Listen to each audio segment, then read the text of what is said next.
Terminamos la jornada de hoy con una entrevista internacional que seguro que os va a encantar. Es una persona que está totalmente relacionada con el ámbito de la educación, tiene experiencia en un montón de países implementando políticas educativas de inclusión, y a continuación vamos a proyectarla, y aprovechamos también para recordaros que tenemos una encuesta de satisfacción que os pedimos que rellenéis para seguir mejorando. Damos paso a la entrevista y también nos pedimos que volváis a contactar con nosotros mañana, que habrá otra jornada muy interesante en esta semana de encuentros. Buenos días, hoy tenemos una conversación con Kathleen Mortier, referente internacional en el ámbito de la educación inclusiva y el apoyo a estudiantes con discapacidad. Es profesora en el programa de necesidades de apoyo del Departamento de Educación Especial en la Universidad de San Francisco, en Estados Unidos, y a lo largo de su carrera ha trabajado en proyectos de cambio de sistemas educativos, tanto en Bélgica como en diversos países de Latinoamérica, aportando una perspectiva internacional. Bueno, Kathleen, muchísimas gracias por acompañarnos en esta entrevista internacional para la Semana de Encuentros de la Paz. Y bueno, me gustaría que nos contases un poco cómo ha evolucionado la educación a lo largo de los años en los diferentes países en los que has trabajado. Pues muy buenos días a todos y gracias por la invitación y por la pregunta, y quiero decir primero que me da un poco miedo de hacer la entrevista en español, pero vamos a hacerlo lo que puedo, pues. Pero sí, es una pregunta muy importante, pero también amplio, porque como hace 30 años que estoy en educación especial, trabajé en Bélgica, en la India, en Honduras, en California. Trabajé en diferentes roles como maestra en una escuela segregada por niños con discapacidad visual y auditiva, en proyectos de rehabilitación con base en la comunidad, como maestra con alumnos en inclusión, pero también como en trabajo de coaching para escuelas que querían incluir más niños con discapacidad intelectuales. También trabajé en la Universidad de Bélgica, en California.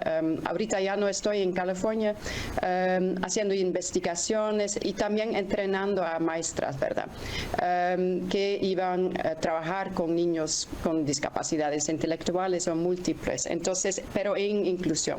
En el momento estoy con una agencia europea trabajando en diferentes proyectos con ellos, en diferentes países, con representantes de los ministerios de educación.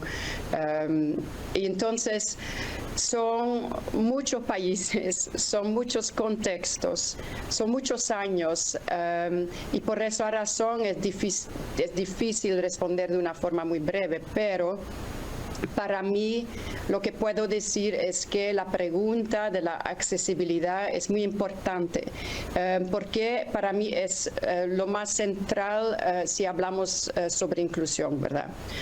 Porque el asunto primordial en inclusión es cómo podemos conectar o liar esa persona muy única a los elementos en un ambiente muy específico. Entonces, siempre se trata de esa conexión. Entonces, puede ser un club de deportes, una clase de matemática, puede ser una orquesta en la escuela, una fiesta, puede ser un grupo de comunicación de WhatsApp o de Instagram. Puede tratar de nivel físico, cómo llegar a ese edificio, a ese lugar adentro de un edificio, cómo se hace llegar a esa información auditiva o visual, y cómo puede participar y contribuir esa persona a las actividades de una forma que sea significante para esa persona. Entonces no queremos que sea en una manera que es igual que las otras personas. Es una pregunta de conexión significante, disculpe, que no se hace una vez, ¿verdad? Por ejemplo, al principio del año, en una reunión multidisciplinaria donde vamos a discutir cómo vamos a hacer. No, es el resultado de, es un trabajo de cada día. Es como, no puede ser solamente un resultado de consultoría con especialistas, pero es como una actitud, una sensibilidad que hay por esa persona en cualquier ambiente que sea, ¿verdad? Entonces es cuando la meta de inclusión deviene como un verbo, un acto activo en que hay la creatividad para incluir y dar acceso a la vida diaria en cada momento. Entonces, y eso no se hace por una persona que tiene algún diagnóstico, eso se hace para todos. Es como ser muy vigilante de que cada persona sea incluida y pueda contribuir, porque no es solamente una inclusión física, no es solamente de ser presente, ¿verdad? Es de contribuir de una manera que tiene sentido. Y mismo si eso parece muy diferente de la forma de participación de los demás. Entonces, y ahí a veces nos sentimos un poco incómodos, ¿verdad? Porque pensamos, esa persona no participa mucho, entonces no vale la pena. Sí, siempre vale la pena. Entonces, para mí, eso es la definición de la accesibilidad y es muy central a inclusión. Pero lo que pasa es muchas veces y de diferentes maneras, y eso he visto en todos los países donde trabajé, perdimos en la educación un poco ese enfoque en accesibilidad. Y eso he visto durante en muchas formas, pues, con el inicio y yo creo que eso empezó con el inicio de las escuelas especiales. Teníamos que decir cómo vamos a educar a esos alumnos, ¿verdad? Porque eso era algo nuevo, más que todo para alumnos con discapacidades intelectuales. Entonces, y fuimos a buscar ideas en la psicología. Entonces, prestamos sus modelos de desarrollo, su diagnóstico, para guiar y para pensar en enseñanza y qué vamos a enseñar a esos niños. Pero eso también resultó que esos son los modelos que resultaron en grupar alumnos en niveles de aprendizaje o en niveles de desarrollo o tratamientos específicos. Entonces allí perdimos un poco el enfoque en la accesibilidad, pero tratamos de hacer cosas especiales con grupos especiales. Entonces allí el diálogo cambió un poquito.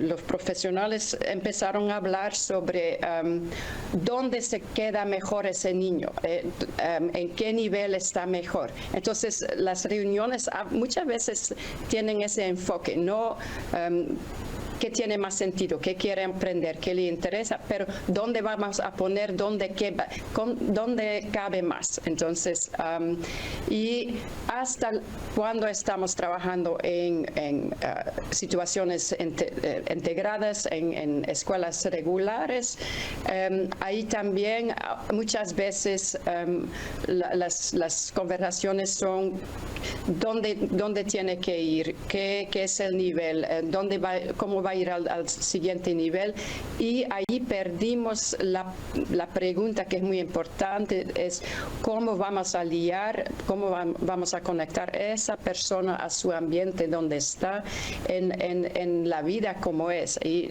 la escuela es una vida, es una comunidad muy pequeña. Entonces, todo eso para decir que miro como similaridad ese movimiento, que perdimos un poco la accesibilidad, ese enfoque, y que en muchos países en diferentes momentos tratamos de volver a pensar en términos de inclusión y de accesibilidad. Y por ejemplo en los estados, eso ya hace 40 años que estamos en eso. En Bélgica, donde estoy ahorita estamos hablando de eso. Entonces, lo que miro es que hacemos ese movimiento de muy especialistas separado y tratamos de regresar. Y eso pasa en diferentes momentos, en diferentes países. Y no es una línea. Yo lo que miro en los estados, por ejemplo, teníamos mucha inclusión en los años 90, entonces ahorita estamos regresando un poquito. Entonces, no es una línea recta que vamos. Entonces, una respuesta muy larga para decir que lo que yo miro es un gran movimiento, que nos vamos a dos lados. A un lado hay todo lo especializado y al otro lado hay la inclusión. Entonces estamos con esos dos lados que tratamos de regresar un poco a la accesibilidad en pensar en eso. Pero perdimos un poco cómo hacerlo, porque ya tenemos todos estos modelos en la mente, ¿verdad? Entonces así estamos así buscando cómo hacerlo bien. Pero voy a dejar aquí para que me puedan hacer otra pregunta. Sí. ¿Crees que son muchas las diferencias entre los diferentes países en los que has estado, has trabajado? Disculpe, no escuché toda la pregunta. Perdona, si crees que las diferencias, ¿cuáles son un poco las diferencias que hay entre los diferentes países, ¿no? Si crees que hay mucha diferencia, son importantes esas diferencias, según el país de que estemos hablando. Lo que miro que hay diferentes puntos en que estamos pensando en regresar a la inclusión o no. Entonces, por ejemplo, donde yo aprendí inclusión fue en la India, porque por falta de escuelas especiales teníamos que estar en las comunidades trabajando con la gente ahí, ver cómo vamos a hacer. Ese señor quiere hacer algo por su comunidad, entonces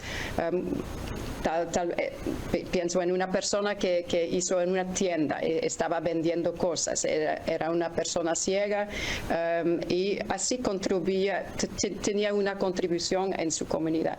Entonces, lo mismo para los niños, las escuelas quedaban muy largos, entonces no podían ir a las escuelas especiales, eran muy pocos, largas, costaban mucho, entonces mirábamos ahí en la comunidad cómo hacerlo. Ahí aprendí la inclusión por falta de todo lo especial y las instituciones.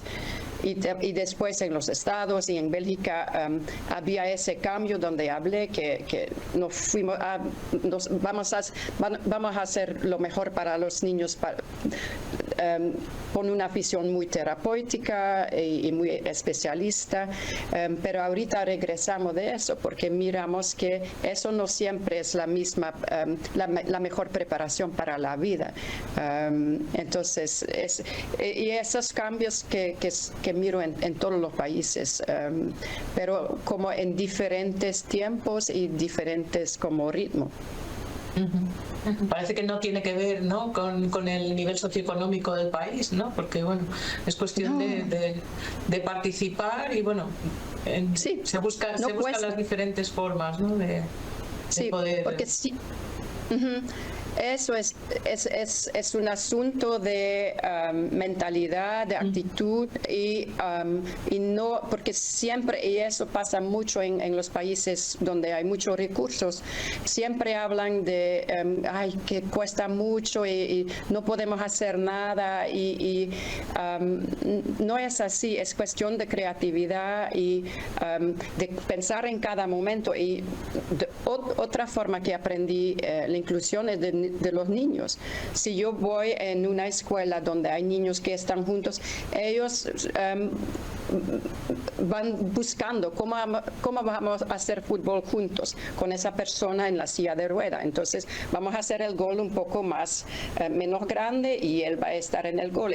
Eso es de cada momento, es lo que hacen los niños grandes con niños pequeños en familias. Entonces son cosas bastante naturales que perdimos de alguna forma.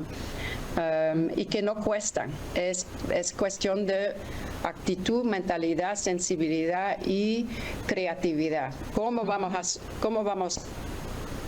Y eso es algo que hacemos todos, siempre. Sí, no. Sí, comentabas antes, Kathleen, que a veces se fijan más en ubicar en un nivel, ¿no?, educativo, que buscar la forma de participar o los intereses de cada persona, ¿no? Entonces, ¿qué cambios crees que son imprescindibles dentro del aula para garantizar el aprendizaje y la participación? Sí, otra buena pregunta, gracias.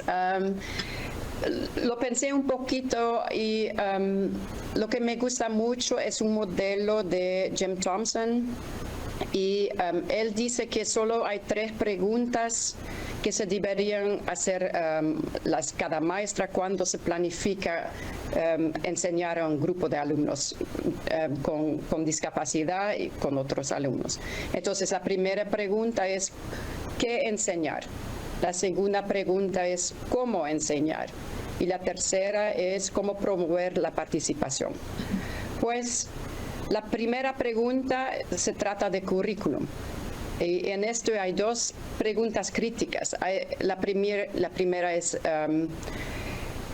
¿qué están enseñando o qué es el currículum de educación en general para niños de esa edad? Y la segunda, hay otras cosas que ese alumno debe aprender que están afuera del currículum general. Entonces, eso es currículum. La segunda pregunta es cómo enseñar, se trata de lo didáctico. Entonces, ¿qué es la pedagogía que se usa para enseñar este contenido a la clase? Entonces, ¿qué hace la maestra para todos los niños? Y la segunda pregunta es, ¿hay pedagógicas asociadas con educación especial que podrían maximizar el aprendizaje? Entonces, otra vez 2 preguntas. Por la tercera, muy importante, ¿cómo promover la participación? Eso se traduce en preguntas como ¿cómo se puede alinear el programa o las metas de este alumno con las metas y aprendizaje de las actividades de los demás de la clase? Y qué instrucción, si hay, requiere un otro lugar.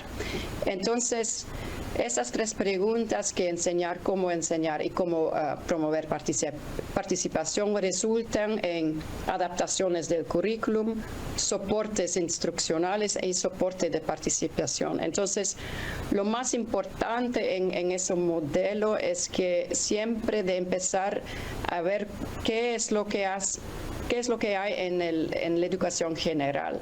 Y eso es el punto donde se empieza. Y después hacer la otra pregunta, ¿necesitamos algo diferente? ¿Necesitamos algo más? Pero y eso muchas veces hacemos al revés.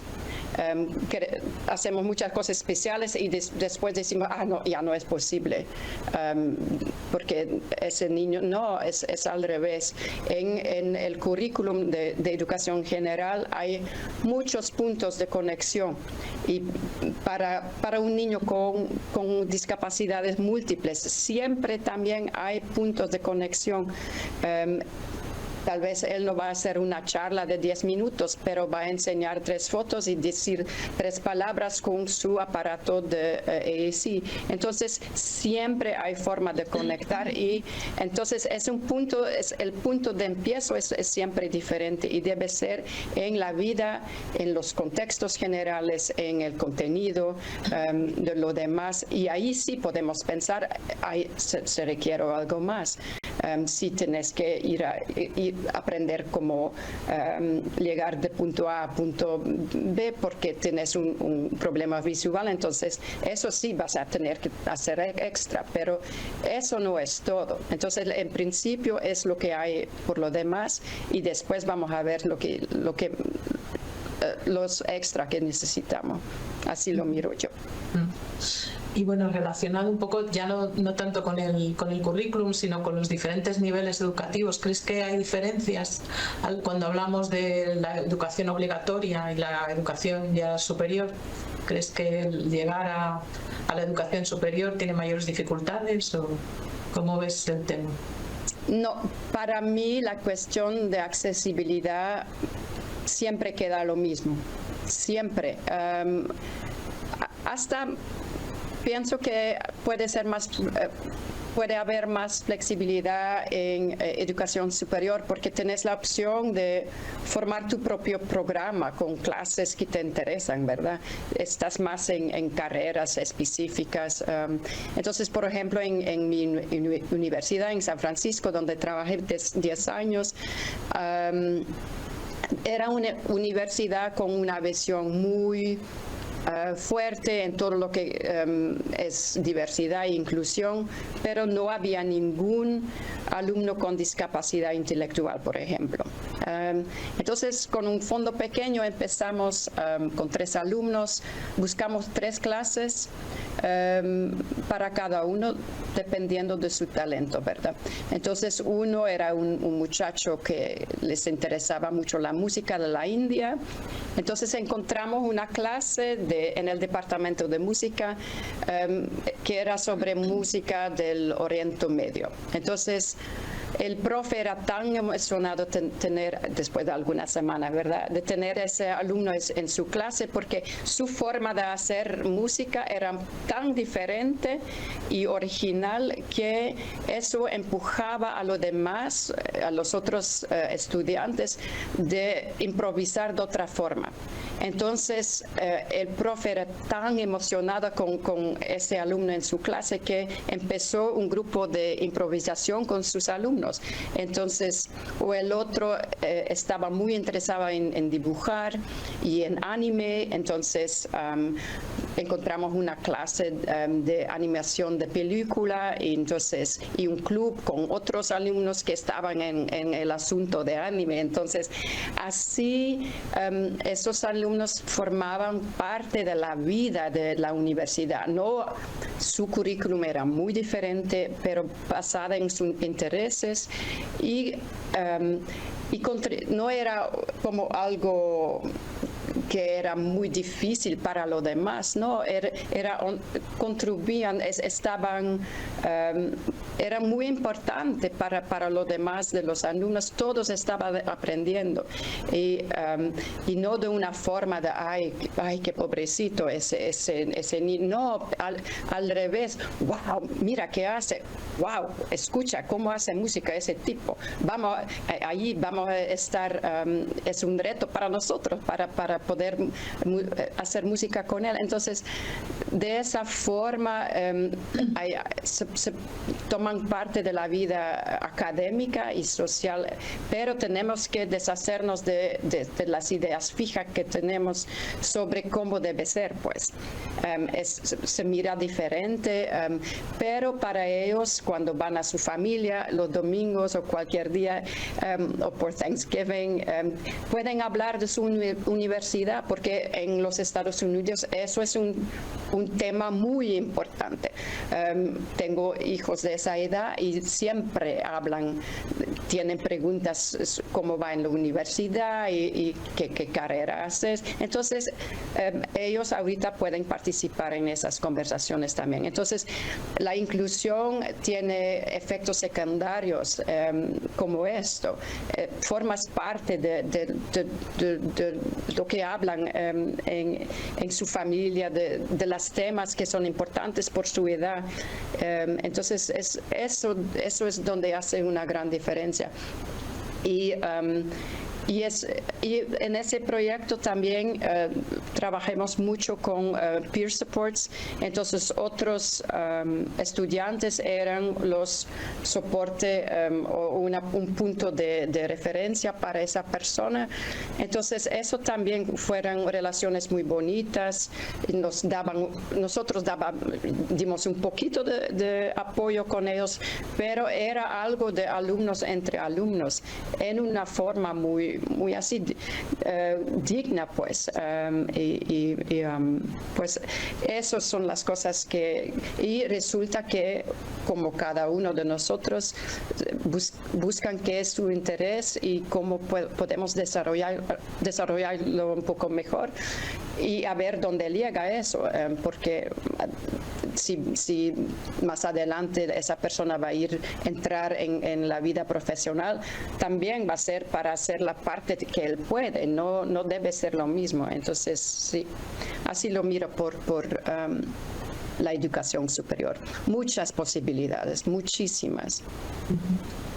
Y para acabar, que se nos echa un poco el tiempo encima, que podríamos estar hablando horas contigo, ¿qué retos crees que hay pendientes, ¿no? ¿Cómo ves la accesibilidad en el ámbito educativo en un futuro cercano? Bueno, hay muchas cosas bonitas, pero para mí ahora lo que hay más que nunca es la tecnología, ¿verdad? Que existe y que nos da muchísimas oportunidades para mejorar la accesibilidad en el ambiente educativo. Entonces, esos avances van muy rápidos y es importante que educadores saben lo que existe y cómo usarlos, porque hay tantas cosas y eso es un poco a veces mi frustración. Yo vengo de los Estados y estoy en Bélgica y yo miro que, por ejemplo, hay currículum para enseñar a leer y no se usan. Entonces, ¿cómo es que esas cosas existen y no lo usamos? O hay formas, hay tecnología para poder hablar, para poder comunicarse, son formas alternativas, pero ¿cómo es que esos existen y esos niños no los tienen? O no sabemos en nuestras escuelas aquí que eso existe. Entonces es importante que sabemos que lo que hay y que hay tiempo para descubrir y para usar esas cosas para mejorar la participación. Pues la tecnología puede ser una respuesta a preguntas de adaptación, de currículum, también de soporte instruccional y también para la participación social, en la vida social.